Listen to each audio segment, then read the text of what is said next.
दया करो दया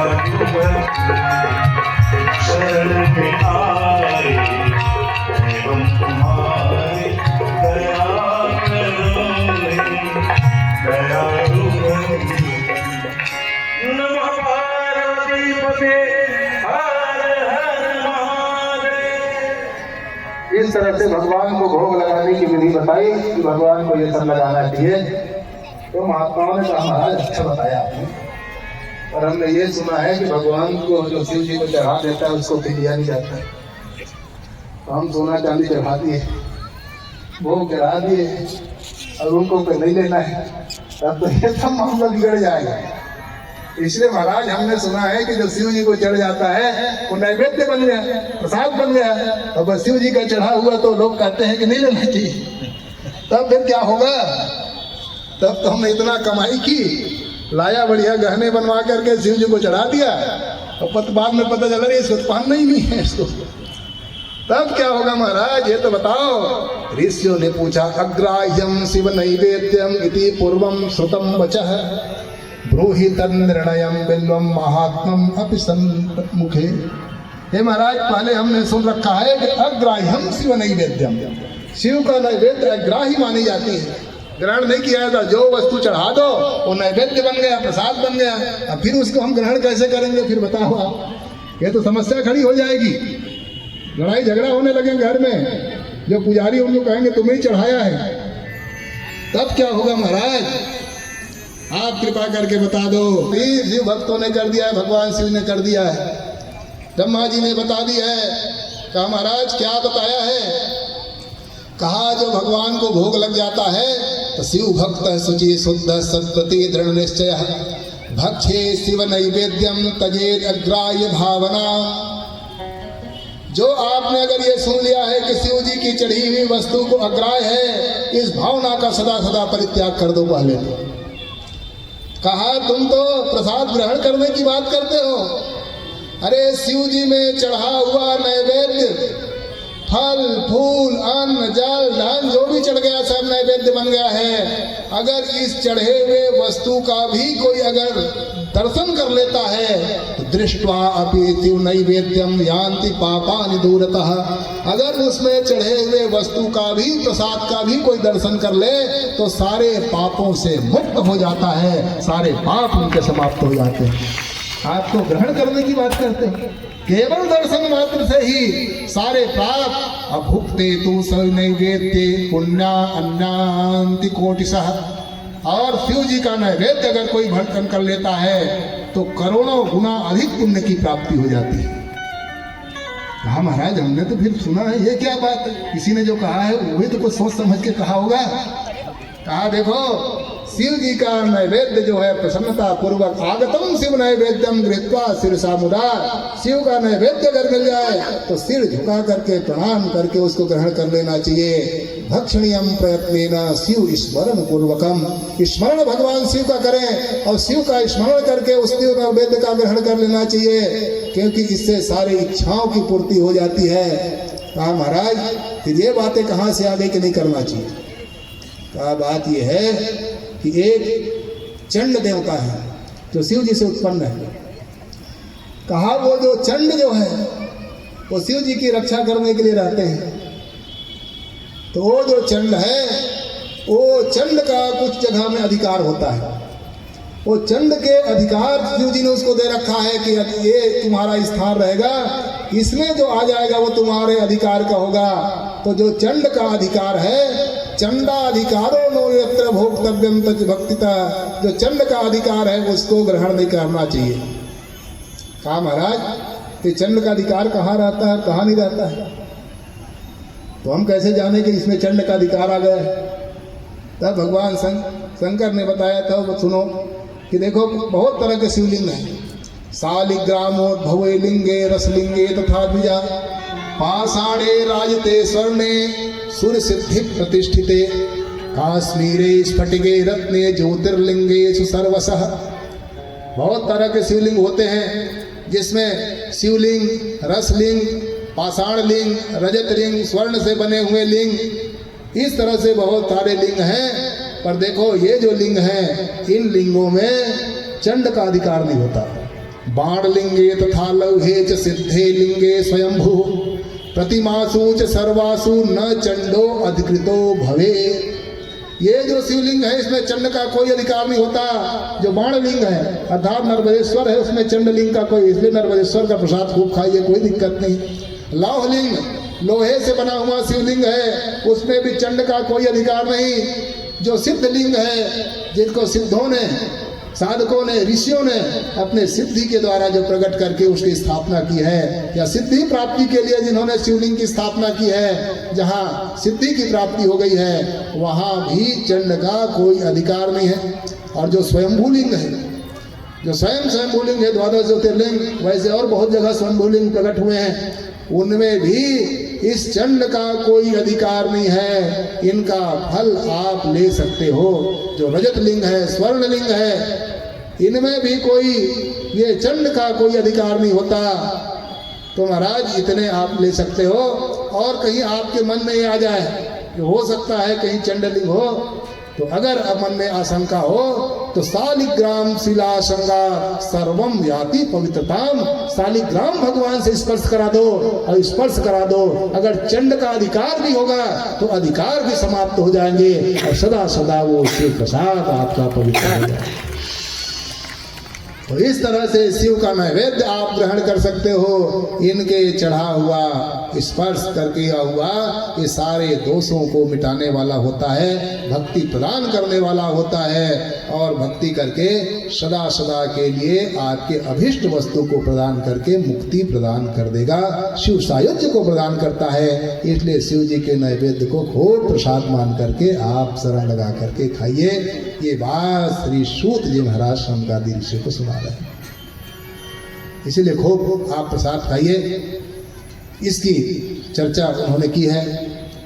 फिर उन्होंने पूछा, महाराज आप ये बताइए कि ये जो प्रसाद आदि है इनको कौन खा सकते? का सब खा सकते हैं। शिव नाम सब ले सकते हैं, भस्म सब लगा सकते हैं, रुद्राक्ष की माला पहनने का अधिकारी भी सब लोग हैं, क्योंकि शिव ऐसे देवता है जो किसी से विरोध नहीं होता। इसलिए रोज शिव जी का नाम जप कीजिए, रुद्राक्ष की माला अपने गले में पहनिए, और भस्म आप लगा के रखिए। अगर आप भस्म लगा के अगर रखते हैं तो भस्म लगाने वाले साक्षात शिव के स्वरूप माने जाते हैं। और जो भस्म आदि, रुद्राक्ष आदि की निंदा जो करता है, उसके निंदा करने वाले साक्षात शिव तो ही माने जाते हैं। और त्रिपुंडम ये विरिदंती निंदंती शिवमेवते धारयंती च ये भक्त्या धारयंती तमेवते। इसलिए उसकी निंदा कभी ना करें, और अपने सिर पे त्रिपुंड लगा करके रखें। जो त्रिपुंड लगा करके रखता है वो सारे दोषों से मुक्त होकर के सदा सदा शिव के लोक को प्राप्त कर लेता है। शीश तुम्हारे गंगा में चंद्र शिखर पर सोए, शीश तुम्हारे गंगा में चंद्र शिखर पर सोए, तन पे सर्प विचरते बाबा भक्तों के मन में। शीश तुम्हारे गंगा में चंद्र शिखर पर सोए, तन पे सर्प विचरते बाबा भक्तों के मन मोहे। उनको कैसे कष्ट जगत में,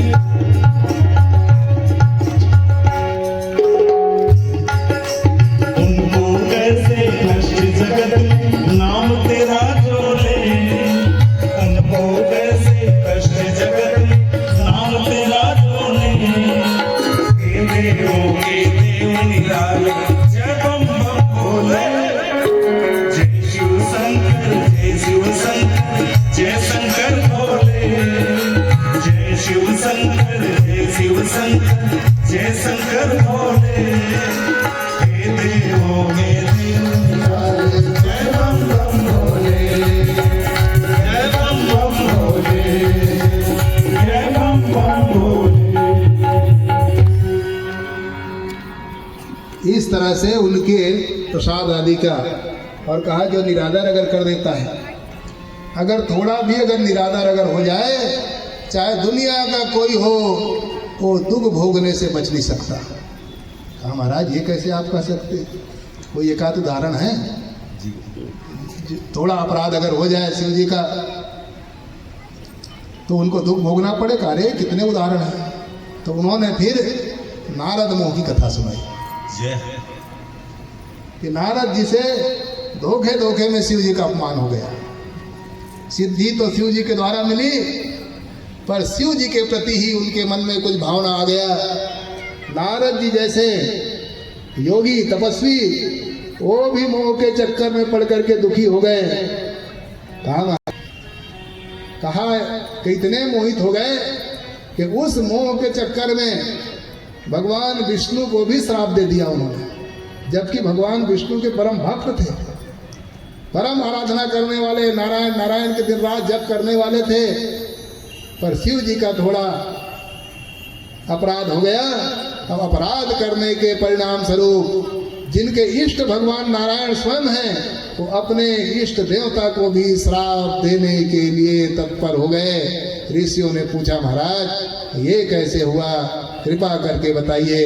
तब सूत जी ने कहा एकस्मिन् समये विप्रा नारदो मुनि सप्तमः ब्रह्मपुत्रो विनीतात्मा तपो अर्थम मन आदधे। एक समय की बात है कि ब्रह्मा जी के हाथ से भगवान नारद जी महाराज चले, और जब एक दिन चले तो यही बात कहा महाराज आपने कहाँ सुना? तो कहा ये कथा पार्वती महारानी ने एक बार सुनाया था। पार्वती महारानी को शिव जी ने, पार्वती ने उनसे पूछा था कि हे प्रभु ये नारद जी इतने विमोहित कैसे हो गए? नारद विष्णु भगत मुनि ज्ञानी, नारद विष्णु भगत मुनि ज्ञानी, गिर जाच कीर्तन नारद विष्णु भगत मुनि कारण सात मुनि काय अपराध रमापति की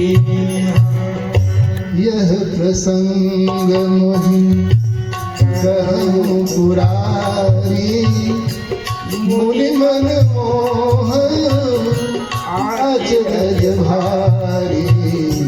यह प्रसंग मोहि कहूँ पुरारी मुनि मन मोह आज रज भारी। सूत जी महाराज ने कहा ये भगवती जगदम्बा को बड़ा आश्चर्य हुआ था, ये कैसे हो सकता है? भगवान का तो बड़ी विचित्र लीला है। इसलिए कारण कवन साप मुनि दीन्हा, यह प्रसंग मोहि कहूँ पुरारी। हे पुरारी, हे भगवान भूत भावन, आप ये बताइए ये कौन सा ऐसा प्रसंग आ गया जिसके कारण नारद जी ने स्वयं अपने इष्ट देवता को श्राप दे दिया? ये क्या प्रसंग है? भगवान शंकर ने कहा देवी देख ऐसा है कि संसार में न कोई भगत है न ज्ञानी है। जैसे भगवान जब जिसको जो चाहते हैं वही हो जाता है। जैसे जैसे भगवान की इच्छा होती है, और भगवान तो शिव स्वयं है, कहा जब जब जब भगवान की जैसी इच्छा होती है उन्हीं इच्छा के अनुसार वो भगवान वैसा ही कार्य व्यक्ति करा देता है व्यक्ति से। कहा महाराज ये कथा क्या है, कैसे प्रसंग है? क्योंकि मोह जो होता है ये मोह तब होगा, व्यक्ति क्रोध तब होगा जब द्वैत की भावना आएगी। बिना द्वैत के कोई किसी को श्राप नहीं दे सकता। और नारद जी महाराज तो भगवान के परम भक्त हैं। नारद पहला उसका तो विशेषता वो नारद है, और नारद कहते हैं नरस संबंधी अज्ञानम व्यतीत नारद है। जो जीवों के जन्म मरण के चक्कर को छुड़ा दे उसका नाम नारद है। नारद कहते हैं नरस जो जीव हैं उनके जन्म मरण के चक्कर को छुड़ा दे, पहला तो नारद है। दूसरा विष्णु भगत, भगवान विष्णु के परम भक्त हैं। और जो भगवान विष्णु के भक्त हैं प्रभु, उनके हृदय में मोह कभी नहीं आ सकता। मोह दलित निकट नहीं आवा। भगवान क्योंकि उनके रक्षक होते हैं, तो इसलिए भगवान विष्णु के भक्त हैं, उनको क्रोध कैसे आ सकता है? क्योंकि भगवान ने स्वयं संकल्प किया है कि सुन मुनि मोहि होई मन ताके, ज्ञान विराग हृदय नहीं ताके। भगवान स्वयं कहते हैं जिनके हृदय में ज्ञान वैराग्य नहीं है, उसी के अंदर में मोह से क्रोध उत्पन्न होगा। और मैं तो सदा उनकी रक्षा करता हूँ, और जिनके मैं स्वयं रक्षा करने वाला हूँ उनके अंदर में क्रोध नहीं आ सकता। और नारद जी महाराज विष्णु भगत हैं, और तीसरा ज्ञानी है। तो ज्ञान में अज्ञान कैसे आ सकता? बिना अज्ञान के क्रोध कैसे आएगा महाराज? तो ये तो बड़ा आश्चर्य है। भगवती पार्वती ने पूछा कि प्रभु क्रोध की द्वैत बुद्धि बिन, द्वैत के बिन अज्ञान। महाराज क्रोध तभी आएगा जब द्वैत बुद्धि होगी, और द्वैत बुद्धि तभी होगा जब अज्ञान होगा। और ज्ञान हनुमान श्री नारद जी तो स्वयं ज्ञानी है, इसलिए ज्ञान में अज्ञान कहाँ? अज्ञान के बिना द्वैत बुद्धि कैसी? और द्वैत बुद्धि के बिना क्रोध कहाँ? और बिना क्रोध के श्राप कैसे हो सकता है? ये तो बहुत आश्चर्य है। इसलिए गिरिजा चकित होकर के गिरिजा महारानी ने पूछा कि मनो ये क्या है? तब भगवान ने कहा कि सुनो, ये बात आपको मैं बताता हूँ। एक बार की बात है कि ब्रह्मपुत्रो विनीतात्मा तपोवर्थम मन आदते, हैम शैल गुहा काचित एका परम शोभना।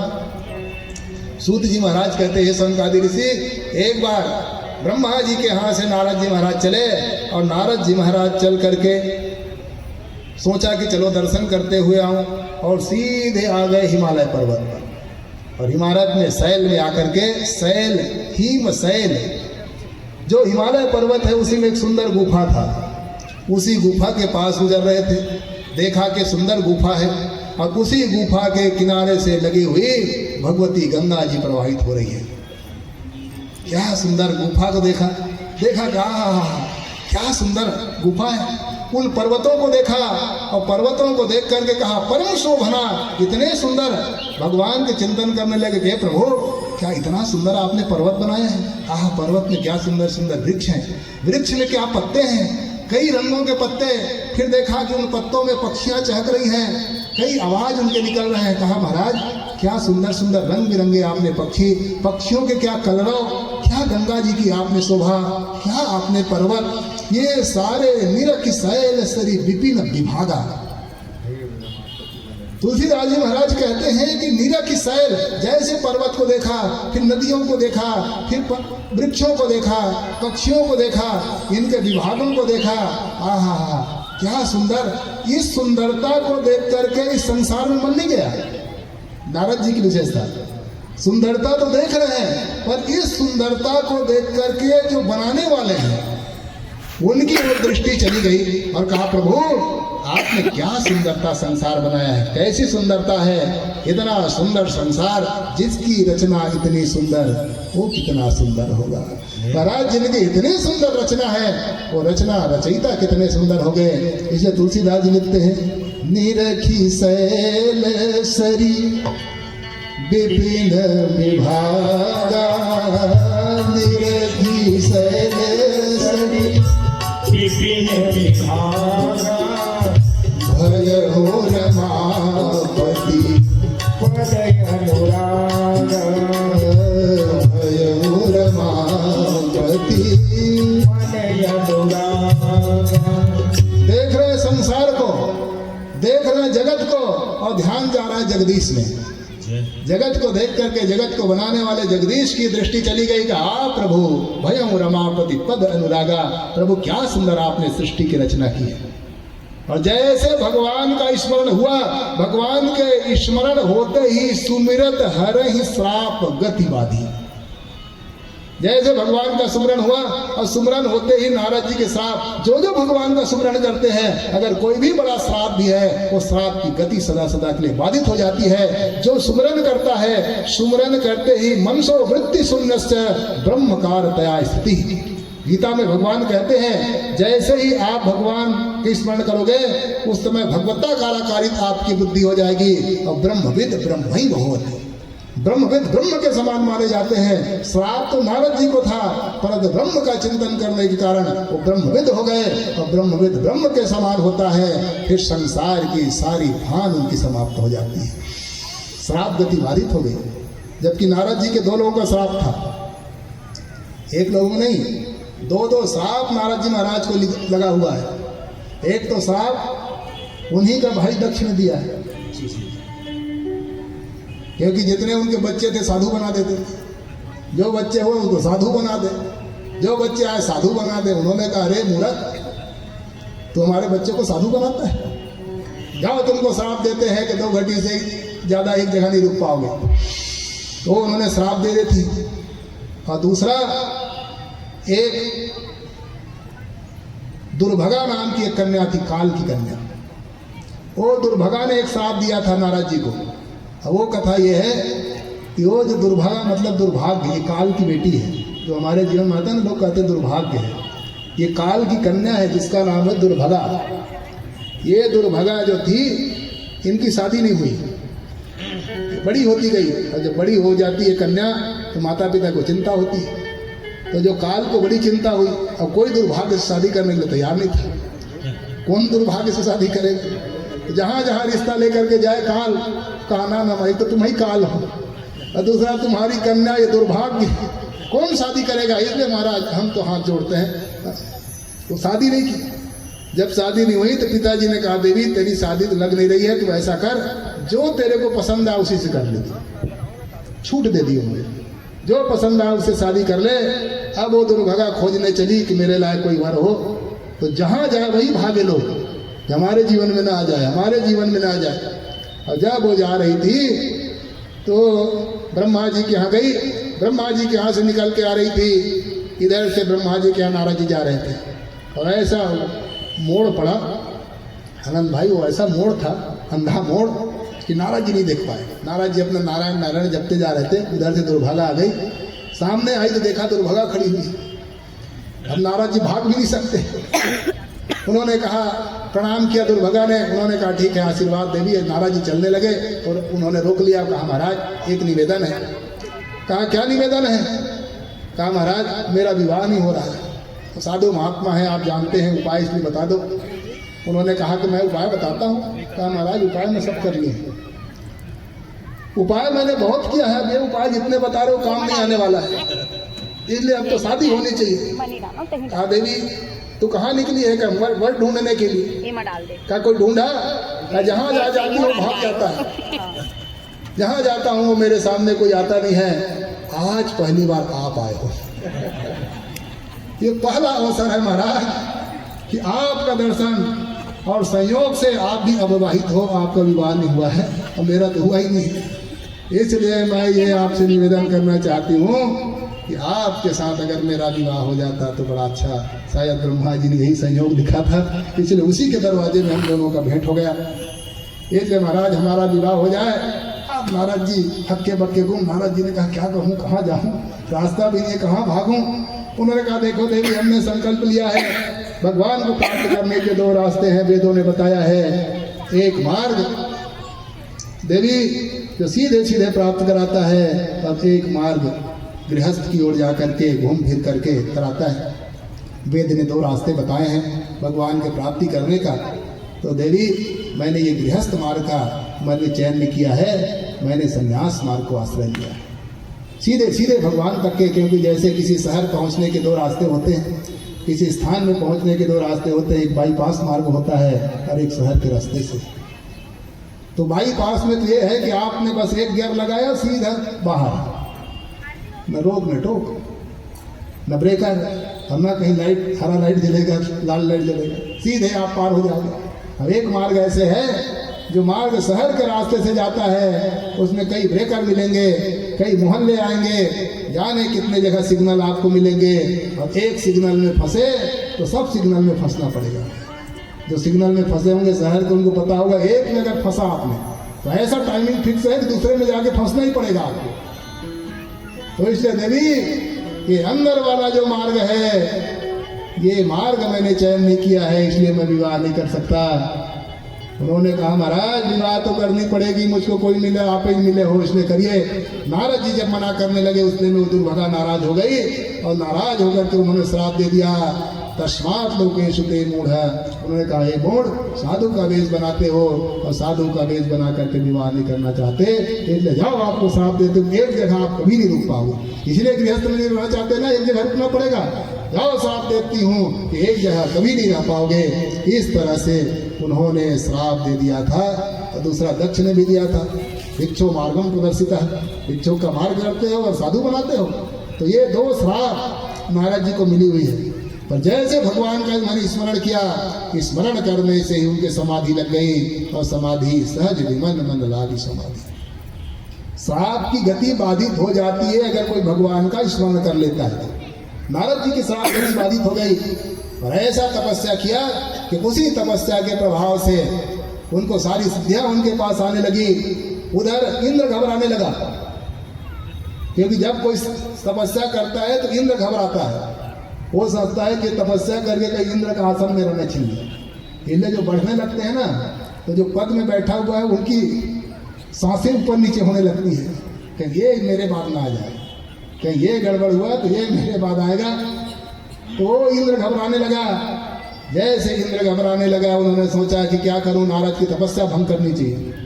नारद की तपस्या करने के लिए उन्होंने भेज भी दिया काम आदि को, पर काम आके भी उनकी तपस्या भंग नहीं कर पाए, क्योंकि जो भगवान का ध्यान करते रहते हैं, कोई माई के लाल की ताकत नहीं है कि उनकी तपस्या को कोई भंग कर दे। तपस्या भंग नहीं हुई उनकी। और जैसे तपस्या न भंग हुई, क्योंकि इंद्र का एक स्वभाव है, इंद्र उस राजगद्दी को, इंद्रासन को ही सबसे बड़ा सुख मानता है। व्यक्ति सोचता है कि जो मुझको मिल गया यही सबसे सुख है। इसीलिए उसके लिए तुलसीदास लिखते हैं कि सूख हाड़ लई भाग सठ, स्वान निरख मृगराज, और छीन ले जन जान जड़, तिम सुर पतहि न लाज। ये संसार तो ऐसा ही है जैसे सूखी हड्डी हो, क्योंकि ये संसार में कोई रस थोड़ी है। जैसे कहते हैं तुलसीदास जी एक उदाहरण दिया, कहते हैं कि जंगल में एक व्यक्ति खड़ा हुआ देख रहा था। उतने में देखता है कि एक कुत्ता एक हड्डी लेके भागने लगा। एक कुत्ता हड्डी चबा रहा था, तो एक महात्मा देख रहे थे उसको, तो देखा कि देखो सूखा सूखा हड्डी इतना चाव से खा रहा है। तो महात्मा बड़ा पसंद मत, देखो कितना मूर्ख है कि हड्डी चबा चबा कर बड़ा चाव से खा रहा है। कुछ नहीं है इसमें, न मांस है न खून है, सूखा पड़ा हुआ है लकड़ी की तरह, इसी को चबा खा रहा। ये वो सोच ही रहा था। इतने में वो हड्डी लिया और भागने लगा तेज रफ्तार से। महात्मा देख रहे भाग क्यों रहा है, उनको रोका, अरे भाई रुक रुक रुक रुक, क्या बात है, क्या भाग रहे हो? कहा महाराज मत रोको। क्यों? क्योंकि पीछे से शेर आ रहा है। तो ये शेर को देख करके मैं हड्डी को लेकर के भाग रहा हूँ। सूख हाड़ ले भाग सठ, स्वान निरख मृगराज। और कुत्ता उस हड्डी को लेकर भागने लगा। महात्मा ने पूछा कि क्या हुआ? कहा शेर इसको हड्डी को छीन न ले, इसके कारण मैं लेके भाग रहा हूँ। छीन ले जन जान जड़, कहीं ये हड्डी और शेर छीन न ले। तो महात्मा ने कहा अरे मूर्ख, अरे वही शेर का तो छोड़ा हुआ ही हड्डी है। अरे शेर शिकार करके जो हड्डी खा करके छोड़ दिया है, उसके बाद बचा हुआ उससे छोटे जानवर खा गए हैं, कुछ नहीं बचा उसको तुम चाट रहे हो। अरे इस हड्डी से खून नहीं निकल रहा है, ये तो पुराना अस्थि है। अछित पुराण छतित स्वान अति, ज्यों भरी मुख पकड़े और निज तालुगत रुधिर पान करी, मन संतोष धरे। तुलसीदास जी महाराज ने लिखा, वो कहते हैं कि बेटा ये उसी शेर का छोड़ा हुआ है। अस्थि पुराण छतित स्वान अति, ये बहुत पुराना हड्डी है, सूख चुका है। तो उन्होंने कहा महाराज इसमें से खून निकल रहा है। अरे मूर्ख के खून उसमें से नहीं, निज तालुगत रुधिर पान करी। जब तुम हड्डी चबाते हो तो उसी हड्डी से टकरा टकरा करके दांत हिलता है, और उस दांत के किनारे किनारे से तुम्हारे तालुओं से खून निकल रहा है। इस हड्डी से खून नहीं है। निज तालुगत रुधिर पान करी, और तुम अपने ही रक्त को चूस रहे हो और तुमको लग रहा है कि हड्डी से निकल रहा है। ये हड्डी का नहीं है, ये तो तुम्हारे मुख से निकल रहा है, उसी में तुम संतोष धरे हुए हो।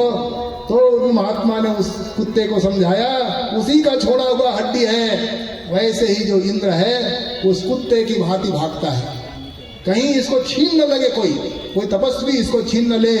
वैसे ही नारद जी को तपस्या करते हुए देख करके वो कहने लगा कहीं नारद जी छीन न ले। कामदेव को भेजा, कामदेव ने बहुत सारी उपाय की, परंतु उनका पार नहीं पाया। अंतिम में चरणों में गिर गए। जैसे चरणों में गिरे तो नारद जी ने देखा तो हुआ क्या मामला, तो कामदेव पड़ा हुआ है। कहा कामदेव कैसे आए थे? कहा क्या बताऊं महाराज, श्राप मत देना, इंद्र ने भेजा था। कहा क्यों? कहा तपस्या भंग करने के लिए। फिर क्या हुआ? कहा महाराज आपने तपस्या भंग आपकी हुई नहीं, आपने जीत लिया। मैंने बहुत तरह से आपका उपाय किया, पर गहेश जाए मुनि चरण तब गही सुनी आरती बहन। उसकी आरती बहन, आरती बहन को सुन करके नारद जी ने कहा कि बेटा चिंता मत करो, तुम चले जाओ। अभी तक के भगवान का ध्यान कर रहे थे, तो भगवान का ध्यान करते ही नारद जी को कोई काम क्रोध मोह नहीं सताया, और जैसे चरणों की ओर ध्यान गया, चरणों में काम पड़ा हुआ है, और जैसे भगवान की दृष्टि से हट करके उस काम की ओर दृष्टि गई, पैर की ओर दृष्टि गई, उसी समय कामना सता गई। वहां से तो चला गया और जाकर के इंद्र को बताया महाराज भगवान की बड़ी कृपा है उनके ऊपर, क्योंकि मैंने बहुत प्रयास किया पर जीता मैं उसको जीत नहीं पाया। जैसे उन्होंने बताया, श्री इंद्र ने कहा कि भगवान उनके रखवाला होते हैं, उनको कौन जीत पाएगा। पर इधर कामदेव महाराज काम को देखते ही नारद जी के मन में कामनाएं जाग गई, और सीधा सोचा कि कहाँ जाना चाहिए। तो काम सोचा कि मैंने जीता है, कौन ऐसा संसार में जिन्होंने काम को जीता हो। ये भूल गए कि शिव जी की कृपा के कारण ये स्थिति आई है, क्योंकि उस समय शिव जी का ध्यान किया था, और शिव जी के ध्यान के कारण ही श्राप गति बाधित हो गई थी। क्योंकि तपस्या है तो तपस्या साक्षात तब शिव का अवतार होता है, शिव स्वरूप होते हैं तब। तो उस शिव के कारण ही उनको ये शक्ति प्राप्ति हुई थी। और शिव जी के इस तपस्या को भूल करके वो सोचने लगा कि मैंने ही काम को जीत लिया है, और मैं जब काम को जीत लिया तो कौन ऐसा संसार में जिन्होंने काम को जीता हो। तो भगवान शंकर के पास पहुंच गए। ये भी एक कामतजयी इनको कहा जाता है, इन्होंने काम को जीता है। जैसे चुंबक को खींच लेता है, लोहे को खींचता है, वैसे ही वो खींच करके उनके पास ले गया, क्योंकि अहंकार उनके अंदर में आ गया। और अहंकार शिव तो अहंकार के साक्षात स्वरूप है। और जैसे भगवान शिव के पास गए, अभिमान के कारण उन्होंने कहा महाराज आज बड़ा विचित्र घटना हो गया। प्रणाम नाम नहीं किया, पहले जाते थे तो प्रणाम करते थे, नीचे बैठते थे। उन्होंने भगवान शंकर समझ गए कि प्रणाम उड़ाम करेंगे नहीं, इसलिए भगवान शंकर ने पूछा कि नारद जी अच्छे आ गए, बहुत बढ़िया भैया स्वागत है आपका, आइए आइए। जब पहले आप आते थे तो भगवान की बड़ी कथा सुनाते थे, और आपकी हमको हमेशा प्रतीक्षा रहती थी कि नारद जी आएंगे और नारद जी आकर के भगवान की कथा सुनाएंगे। क्योंकि जब जब नारद आते थे कि बार बार नारद मुनि आवही और चरित पुनित राम के गावही। जब जब आते थे पुनित चर्चा सुनाते थे राम की, और मैं राम रसिक हूँ, सदा राम नाम लेता हूँ। भगवान शिव के राम कितने दीवाने हैं, कोई रा भी कह देता है तो भगवान वहाँ दौड़ पड़ते हैं। माँ सुनते ही नहीं है भगवान, राकार दीनी नामानी, केवल रा सुनते ही भगवान शंकर दौड़ देते हैं। क्योंकि हो सकता है रा के बाद माँ ही कहेंगे, इसीलिए तो शमशान भूमि में निवास करते हैं। राम नाम सत्य है, राम नाम सत्य है सुन करके ही भगवान शंकर शमशान भूमि चले गए। जब तक के शमशान भूमि जाते हैं तब तक के राम राम सत्य कहते हैं, और जब वापिस आते हैं तो भूल जाते हैं। तो भगवान शंकर ने देना यार, इससे अच्छा तो यहीं तक के आने में राम नाम होता है, इसलिए यहीं रहा जाए।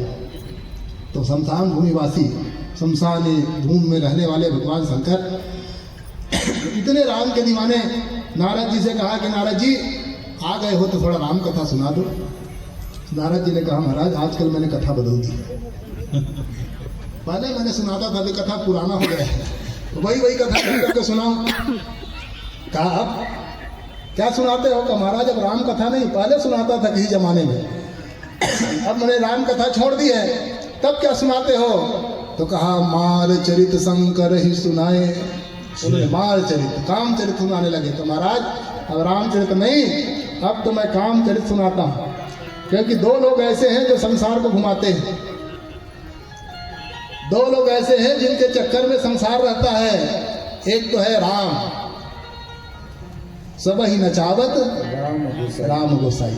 सारे संसार को नचाने वाले एक तो राम है, और दूसरा को अस काम नचावन जेहि को अस काम नचावन जेहि।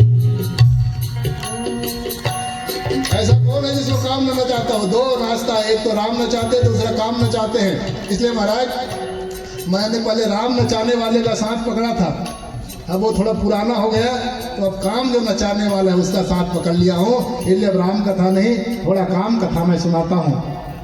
और जैसे काम कथा सुनाने लगे, उसे काम कथा सुनते ही अति प्रिय जान महेश सिखाए। भगवान ने कहा, रे तू गलत रास्ता पकड़ लिया है। नचाते तो यद्यपि दो हैं, पर जो काम से नाचता है वो काम से चला जाता है, जो राम से नाचता है विश्व वंदनी हो जाता है, कुछ नहीं हो जाता है।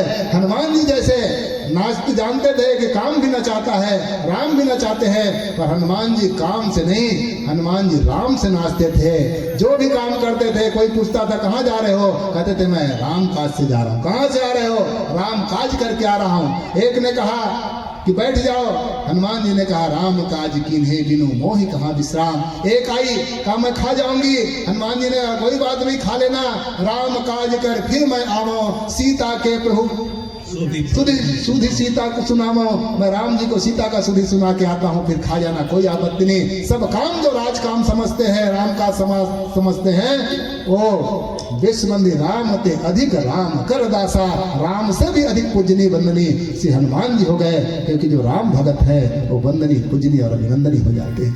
और जो काम से जाते हैं वो काम से नाचने वाले काम से चले जाते हैं। इसलिए हमको काम से नहीं राम से नाचना चाहिए। आप नारद जी रास्ता गलत पकड़ लिया। एक सुंदर नगरी बना दी उन्होंने, अब उसी में एक राजा उन्हें स्थापित कर दिया। माया नगरी उन्होंने बना दी और नारद जी उसी के चक्कर में पड़ गए, और वो कन्या का विवाह जो हो रहा था उसी में चले गए, और जा करके विवाह करने की इच्छा नारद जी को जागने लगी। भगवान को उन्होंने स्मरण किया, सोचा कि ये कन्या का विवाह तब होगा जब रूपवती होगी, क्योंकि जो कन्या है वो रूपवान को चाहती है। जो माता पिता जो होते हैं वो माता पिता परिवार चाहते हैं, और जो उनके रिश्तेदार नातेदार होते हैं वो कुल खानदान देखते हैं कि कैसी कुल खानदान है। माता पिता चाहते हैं कमाऊ लड़का होना चाहिए, पर लड़की चाहती है कि वर सुंदर होना चाहिए। ये बात नारद जी जानते थे, तो नारद जी ने सोचा कि रूप वाली को ही स्त्री चाहती है, इसलिए मेरा विवाह तो कैसे होगा, क्योंकि मेरा कोई रूप तो नहीं है। सबसे रूप वाला कौन? कहा विष्णु जी। तो उन्हीं का स्मरण किया, स्मरण करते ही विष्णु जी आ गए। ओत की विशाला है वो तो। कहा भाई क्या बात है? कहा महाराज आप एक काम है। आपन रूप देहु प्रभु मोहि, आन भांति नहीं पाओ होही। हे महाराज, इसलिए मुझको इत्युक्ता मुनिये तस्मै ददातु विष्णु मुखे है। हे महाराज मैं चाहता हूँ कि स्वरूपम देहि में नाथ सेवको हम प्रियस्तव। देखो क्या सुंदर शिव पुराण में कहा गया है। नारद जी देखो, जो जब तब किया रहता है उनको सद्बुद्धि भगवान दे देते हैं। भगवान कहते हैं बुद्धि योगम ददाम, मैं उसको बुद्धि योग प्रदान करता हूँ। तो नारद जी ने मांगा क्या? सूत जी कहते हैं स्वरूपम देहि में नाथ सेवको हम प्रियस्तवा। हे महाराज मैं विवाह करना चाहता हूँ। भगवान ने कहा कि अच्छा भी तुम तो कह रहे थे कि मैं काम विजयी होगा ना। महाराज सब आपको देखा लक्ष्मी जी के साथ, शिव जी को देखा पार्वती के साथ, ब्रह्मा जी को देखा ब्रह्माणी के साथ, तो मैंने सोचा कि मैं ही क्यों बचूं। इसलिए सोचा कि मैं ही अब विवाह कर ही लूँ, और जब विवाह करूँगा तो घर की आवश्यकता है, फिर प्रसाधन की सारी आवश्यकता पड़ेगी। महाराज ये सब कुछ चाहिए, पर मेरा हित किस में है अनहित किस में ये नहीं जानता हूँ। इसलिए एक ऐसी उक्ति उन्होंने जोड़ दी, क्योंकि अंतिम में भगवान ने ऐसे बुद्धि के जो तपस्वी होता है उनको ऐसी बुद्धि भगवान प्रदान करते हैं। नारद जी ने कहा स्वरूपम देहि में नाथ, हे नाथ मुझको स्वरूप प्रदान करिए, क्योंकि मेरा स्वरूप क्या है मैं नहीं जानता हूँ। एक होता है रूप और दूसरा होता है स्वरूप। ये रूप ऊपर दिखाई देता है, पर अंदर हमारा स्वरूप है और हमारा स्वरूप कैसा है? ईश्वर अंश जीव अविनाशी, चेतन अमल सहज सुखरासी। हमारा स्वरूप है चेतन, अमल और सहज सुख राशि। इसलिए भगवान के दर्शन का लाभ क्या है? मम दर्शन फल परम अनुपा, जीव पाव निज सहज स्वरूपा। भगवान के दर्शन का फल यही है कि जीव अपने सहज स्वरूप को प्राप्त कर लेता है। और सहज स्वरूप क्या है? चेतन अमल सहज सुख राशि। हम चेतन है, अमल है, कोई मल नहीं है, सहज सुख राशि है। हम केवल माया के चक्कर में आकर के भ्रमित हो चुके हैं। तो नारद जी ने कहा स्वरूपम देहि में नाथ, हे नाथ मुझको स्वरूप का साक्षात्कार करा दीजिए, मुझको स्वरूप प्रदान कीजिए। जैसे ही स्वरूप उन्होंने मांगा, भगवान ने कहा कि जरूर दूंगा, और प्रभु जिसमें मेरा हित हो वो आप करिए। जेहि विधि होय नाथ हित मोरा। भगवान भी बड़े कौतुकी विशाला। भगवान ने ददो विष्णु मुखम हरे है, भगवान ने हरि का मुख दे दिया। हरि के दो अर्थ हैं, और हरि का अर्थ होता है हरति जीवानाम विघ्नान क्लेशान दुखान इति हरि ही। भगवान ने उनके दुखों को दूर करने के लिए हरि का रूप दे दिया, ताकि इनके जो दुख हैं, कष्ट हैं, वो सब हरण हो जाए। इसलिए भगवान ने हरि का रूप प्रदान कर दिया, इनके दुख दूर हो जाएंगे। और दुख करने के लिए हरेर मुखो, हरि का मुख भगवान ने प्रदान किए। अंतर ध्यान हो गए, पर मोह के कारण उनको समझ में नहीं आया। शादी में चले गए, कन्या ने तो उनको जयमाला नहीं पहनाई, भगवान दूसरे रूप में आ गए, उन्हें जयमाला पहन के चले गए। दो रुद्रगण थे, वहाँ रहे तहाँ दो ही रुद्रगण। और रुद्रगण में देखा कि अरे मुख तो देख लो महाराज, फिर शादी के लिए जयमाला के लिए करोगे, देखे अपने मुख। देखो मुख देखना अलग बात है, मुंह दिखाना अलग बात है। स्वयं तो रोज मुख देखते हैं और देख करके प्रसन्न होते हैं, रोज दर्पण देखते हैं। और कोई कह दे अपना चेहरा देख ले तो नाराज हो जाते हैं, कोई दिखाता है तो नाराज हो जाते हैं, स्वयं देखते हैं तो प्रसन्न होते हैं। तो जैसे उन लोगों ने दिखाया, जा करके जैसे जल में देखा तो बंदर का मुख इसलिए दिया था क्योंकि जो बंदर होता है उसके पास माया कभी नहीं भटकती है। इसलिए तो भगवान शंकर हनुमान का रूप धारण किए। इसीलिए ही कभी भी माया के ही नारद जी को देख करके ही हनुमान जी महाराज ने वानर रूप धारण किया था, क्योंकि माया भगवान की आई कई बार, आसपास घूमती रही, पर वो वानर के मुख होने के कारण माया उनको जयमाला नहीं डाली। ये बात भगवान शंकर जानते थे। इसलिए भगवान शंकर ने सोचा कि जो हरि का रूप होगा, वानर का रूप होगा, वहाँ माया कभी नहीं फटकेगी। इसलिए जब वानर का रूप धारण करने लगे, जब रूप धारण करने लगे राम की सेवा के लिए, तो भगवान शंकर ने वही वानर का रूप धारण किया, क्योंकि ये माया कभी भी हमारे पास नहीं आएगी और हम भगवान के भजन पूजन करते रहेंगे। तो उसी इच्छा के कारण, और जाने कितने धक्के खाए श्री नारद जी महाराज, तब उनको याद आया मैंने अपराध कर दिया था, अपराध बोध हुआ। तो भगवान विष्णु ने बताया आपने शिव जी का अपराध कर दिया है। और शिव के अपराध के कारण नारद जी जैसे नारद विष्णु भगत पुण्य ज्ञानी ऐसे भी चक्कर में खा गए। इसलिए शिव जी का अपराध कभी ना हो, इस बात का ध्यान सबको रखना चाहिए। शिव भक्तों का कभी अपराध नहीं होना चाहिए, शिवलिंग का कभी अपराध नहीं होना चाहिए। अगर उनका अपराध थोड़ा भी हो जाए तो नारद जी जैसे भी भटक गए, वैसे अब जब नारद जी भटक गए तो दूसरे की बात क्या है। इसलिए कभी भी हमसे अपराध ना हो, इस बात का सदा हमको ध्यान रखना चाहिए। बस इन्हीं शब्दों के साथ आज की वाणी को यहीं पे विश्राम देते हैं।